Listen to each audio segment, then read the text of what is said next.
Bienvenue à toi. Sur cette chaîne, il y a au moins deux vidéos par mois, un format court et un format long. Je profite de cette introduction pour te demander que si tu aimes le contenu de la chaîne, de ne pas hésiter à t'abonner, de liker les vidéos que tu préfères et de mettre un commentaire si tu le juges nécessaire. Cela aidera l'algorithme de YouTube à faire connaître ma chaîne auprès des autres. À tous présents et à venir, salut, bienvenue sur cette chaîne. Aujourd'hui donc, format court. On va revenir sur la vidéo précédente qui parlait du Brexit, vous la retrouverez ici. On va revenir sur les hypothèses que j'ai prises pour déployer ma théorie des jeux, et on va revenir sur les sujets d'actualité nombreux durant cet intermède. A tout de suite.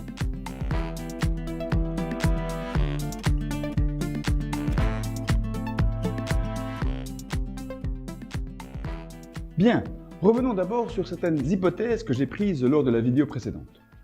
La plus importante, je pense, c'est celle qui disait que les Britanniques commençaient le jeu en déclarant l'article 50 et en déclarant leur volonté de quitter l'Union européenne et clôturaient le jeu en acceptant les différents accords.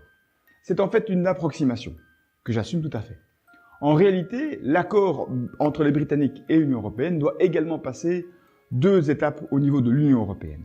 La première est celle du Parlement européen, où il y a une majorité simple qui doit se prononcer pour un accord. Dans ce Parlement européen, les Britanniques d'ailleurs votent aussi.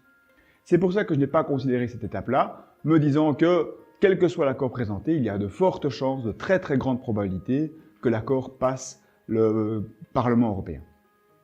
Ensuite, le Conseil doit également se prononcer sur l'accord. Pour cela, il doit voter pour l'accord à la majorité qualifiée des membres, moins les Britanniques. C'est un petit peu plus complexe que mon histoire du Parlement européen, et l'hypothèse est ici plus discutable, j'en conviens tout à fait, parce que la majorité qualifiée, c'est pas nécessairement évident. Grosso modo, on peut considérer qu'il n'y a aucun accord qui est possible à la majorité qualifiée si la France, l'Allemagne, l'Italie et l'Espagne sont contre. Alors, bon, ok, j'ai pris l'hypothèse que, quel que soit l'accord qui sera présenté, ces quatre pays seraient d'accord. Je pense néanmoins que c'est une hypothèse qui tient la route, considérant que les négociateurs européens ne proposeront pas d'accord et n'établiront pas un protocole d'accord avec les Britanniques si les quatre pays n'ont pas à l'avance dit qu'ils seraient d'accord dessus. Voilà donc pour les hypothèses. Venons-en au sujet d'actualité maintenant. La semaine prochaine, les Britanniques vont voter pour élire leurs représentants au Parlement européen. C'est un petit peu étrange, vous serez d'accord avec moi, parce que si ça se trouve, et s'il y a accord de séparation entre l'Union européenne et les Britanniques, ils ne siégeront jamais au niveau du Parlement européen. On peut considérer, et d'aucuns le considèrent comme ça d'ailleurs, que cette élection est une sorte de second référendum sur la séparation entre le Royaume-Uni et l'Union européenne. Et on va s'appuyer sur les sondages pour voir en fait que pourrait donner cet second référendum. Regardons ça partie par partie et en expliquant quelles sont les positions par rapport au Brexit.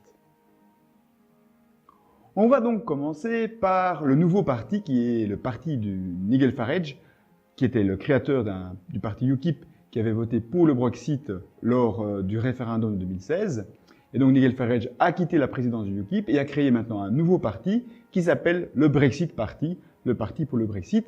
Je pense qu'à ce niveau-là, le nom et les intentions de ce parti sont très clairs. Ce parti réalise, d'après les sondages, un véritable carton. En effet, ils sont crédités de plus de 22 sièges, ce qui en fait le premier parti au niveau du Royaume-Uni.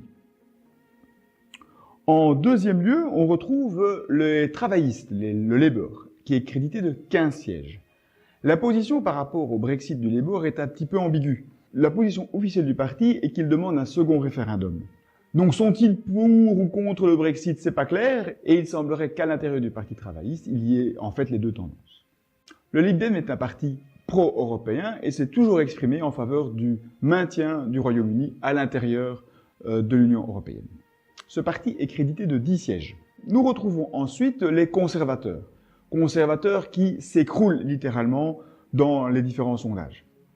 Ils sont maintenant à 8 sièges, ce qui est extrêmement peu par rapport à leur position de 2014 et de 2016.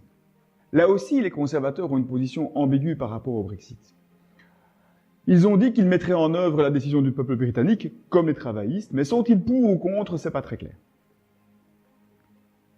Derrière ce quatuor de tête se retrouve toute une série de partis que l'on peut classer selon qu'ils soient pro ou anti-Brexit. Je vais commencer par les pro-Brexit. On a là le parti historique de Nigel Farage, le UKIP, qui descend vertigineusement à 2 sièges.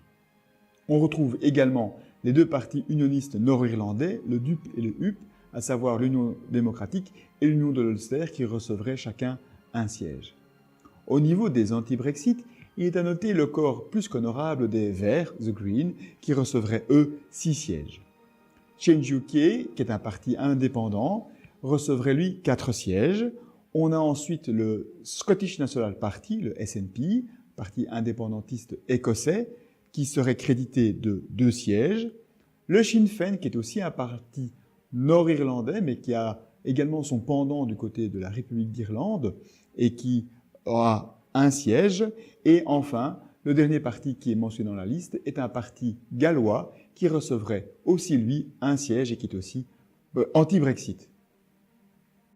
Si on fait le bilan maintenant de ceux qui sont clairement pour, de ceux qui sont clairement contre et de ceux qu'on ne sait pas tout à fait bien dire, on constate que la société britannique est véritablement écartelée, divisée entre les différentes tendances.